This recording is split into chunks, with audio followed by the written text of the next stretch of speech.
আল্লাহ তাবারাকা ওয়া তাআলার পক্ষ থেকে আগত সবচেয়ে বড় যে দুইটা উপহার আমাদের জন্য, এক নম্বর উপহার স্বয়ং আমাদের নবী সাল্লাল্লাহু আলাইহি ওয়াসাল্লাম। কারণ তিনি নিজে বলেছেন, ইন্নামা আনা রাহমাতুন মুহদাতুন, আমি আল্লাহর রহমতের হাদিয়া, রহমতের উপহার হয়ে তোমাদের জন্য এসেছি। তার মানে হচ্ছে তিনি মাথা থেকে পা পর্যন্ত পুরোটাই আল্লাহর রহমত হয়ে আল্লাহ যেন আমাদেরকে উপহার দান করেছেন। আর আল্লাহর আরেকটা বড় নিয়ামত হচ্ছে খুদ কোরআনুল কারীম, যে কিতাবের মতো কোনো কিতাব আল্লাহ অন্য কোনো উম্মতকে দেন নাই। এবং কুরআন শরীফ শুধুমাত্র আল্লাহর কিতাব নয়, আল্লাহর কিতাব এবং আল্লাহর কালাম।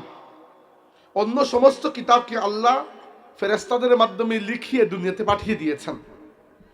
তাওরাত, ইনজিল, জাবুর এগুলাকে আল্লাহ বলেননি, সরাসরি লিখিয়ে পাঠিয়ে দিয়েছেন নবীর কাছে।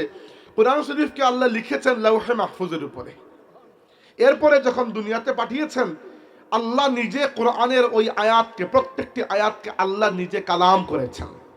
ফেরেশতা জিবরাইল শুনেছেন, জিবরাইল এসে তিলাওয়াত করেছেন, রাসূলুল্লাহ শুনেছেন, রাসূলুল্লাহ সাল্লাল্লাহু আলাইহি ওয়াসাল্লাম তিলাওয়াত করেছেন, সাহাবীরা শুনেছেন, সাহাবীরা তিলাওয়াত করেছেন, তাদের ছাত্ররা শুনেছেন, তাদের ছাত্ররা তিলাওয়াত করেছেন, এদের ছাত্ররা শুনেছেন।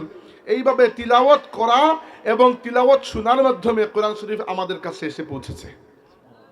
ওর জন্য কোরআন শরীফের লেখা প্রত্যেকটি হরফ মাহফুজ, সংরক্ষিত, প্রত্যেকটি আয়াত, প্রত্যেকটি পারা, প্রত্যেকটি সূরা, প্রত্যেকটি অর্থ, এমনকি কোরআন শরীফের সুর, স্বর, ডিজাইন, স্টাইল, টিউন, পড়ার নিয়ম, ছন্দ, যা কিছু আছে সব কিছুকে যেভাবে আল্লাহ তাবারাকা ওয়া তাআলা নাযিল করেছিলেন সেইভাবে কুরআনুল কারীম আজও আমাদের সামনে পুরোপুরি হেফাজতে আছে।